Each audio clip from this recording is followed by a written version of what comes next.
kita bersama-sama dengan masyarakat Balai Jaya, pada umumnya masyarakat Pekan Ilir, melakukan aksi demonstrasi di kantor Camat Balai Jaya. Yang mana tuntutan kita itu menyangkut persoalan satu, adanya surat pengantar yang diterbitkan oleh Camat Balai Jaya mengenai daftar calon pekebun dan calon lahan PT Salim Ipomas Pratama. Yang mana daftar CPCL yang ditandatangani oleh Camat Balai Jaya inilah yang kemudian dijadikan oleh PT Salim dasar untuk sebagai bukti bahwa mereka telah melaksanakan FPKMS. Mereka mengklaim melaksanakan FPKMS. Cuman dasarnya hanya dari tanda tangan camat yang dikeluarkan oleh camat daftar CPCL tersebut.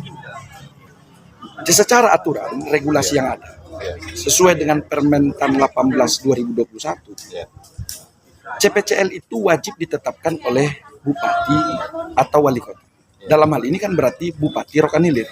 Atau setidaknya apabila bupati mendelegasikan kepada kepala dinas yang membidangi perkebunan, dalam hal ini adalah kepala dinas ketahanan pangan dan pertanian Rokan Hilir yang telah mengeluarkan itu.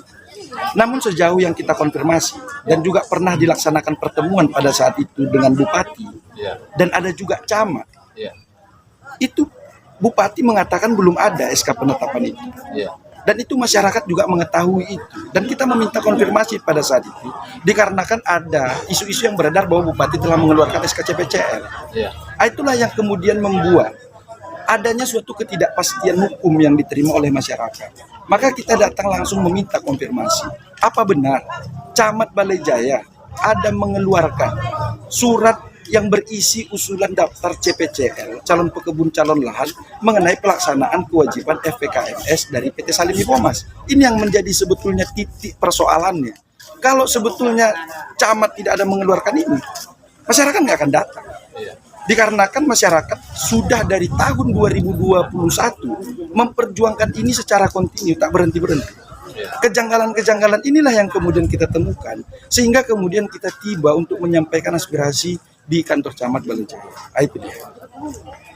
Jadi menurut keterangan, adakah proses CPCL itu sesuai dengan identifikasi? Di dalam aturan, identifikasi calon pekebun dulu pertama kita bicarakan. Itu dilakukan oleh lurah.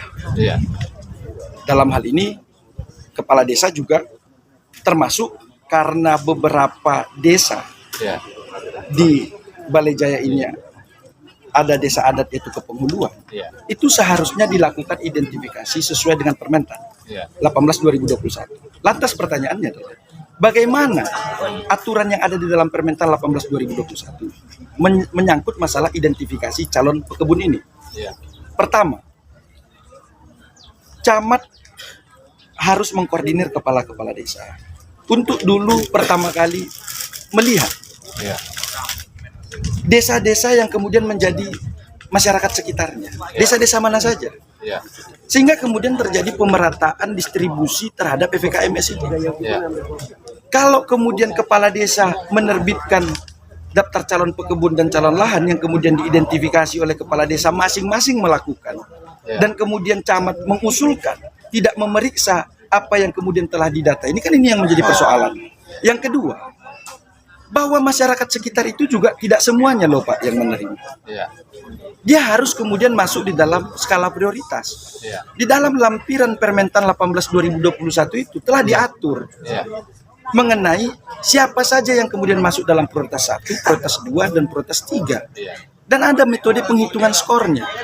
Dan ini tidak pernah dilakukan. Bisa saya pastikan ini tidak pernah dilakukan proses identifikasi ini. Maka menjadi pertanyaan besar bagi kita. Kenapa tiba-tiba terbit nama daftar calon pekebun tanpa adanya dilakukan identifikasi ini? Tentu masyarakat yang berada di sekitaran HGU PT Salim atau izin usaha perkebunan dari PT Salim ini merasa tidak adil. Dikarenakan apa?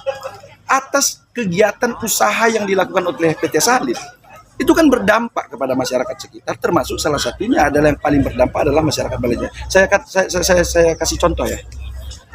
Di Lubuk Jawi itu frekuensi yang paling banyak klaim mereka dilaksanakan itu Kepenguluan Lubuk Jawi itu paling banyak frekuensi hektar yang mereka laksanakan. Sementara masyarakat yang kemudian tetap di sekitar seperti Balam Sempurna Kota, itu tidak kemudian terdistribusi secara merata. Pertanyaan saya adalah, apakah di Balam Sempurna dan Balam Sempurna Kota itu nggak ada lagi masyarakat yang memenuhi skala prioritas itu? Maka kami meminta sebetulnya adalah pertama, transparansi di dalam identifikasi ini. Laksanakan sesuai dengan ketentuan peraturan perundang-undangan. Jadi begini, regulasi yang telah diterbitkan mengenai FPKMS ini, tujuannya itu berdasarkan surat edaran Dirjen Bun di tahun 2023. Mengentaskan kesenjangan. Yang kedua, menjaga hubungan yang harmonis antara perusahaan dengan masyarakat sekitar. Dua-dua ini tidak tercapai klaim itu. Pertama, mengenai kesenjangan. Apakah dengan klaim telah dilaksanakan 4.000 hektar lebih oleh PT Salim ini, kesenjangan di Kecamatan Balejaya terhadap kepemilikan tanah berkurang? Tidak. Yang kedua, apakah kemudian menimbulkan hubungan yang harmonis antara perusahaan perkebunan dengan masyarakat? Buktinya ini. Malah menimbulkan kecurigaan karena didahului dengan pola-pola yang sangat manipulatif. Contoh kita katakan lagi. Pada tahun 2021 pernah diadakan, ini nanti saya coba pastikan akurasi tahunnya, itu pernah diadakan musyawarah atau mediasi antara masyarakat Rokan Hilir dengan Forkopimda Rokan Hilir. Yang ada kemudian notulensinya menyatakan bahwa PT Salim itu nggak berkewajiban untuk melaksanakan FPKMS. Tiba-tiba masyarakat menuntut, mereka mengklaim sudah melaksanakan kewajiban. Ini kan tentu menjadi tanda tanya besar. Ditambah lagi dari persoalan camat mengeluarkan usulan kepada bupati untuk ditetapkan itu daftar CPCL yang telah diinventarisasi oleh lurah, kepala desa atau penghulu. Ini menjadi persoalannya, problemnya dikarenakan apa? Ini bisa saya simpulkan, pemerintah tutup mata. Perusahaan kemudian abai terhadap hak masyarakat. Itu yang menjadi titik tekan pentingnya. Itu loh.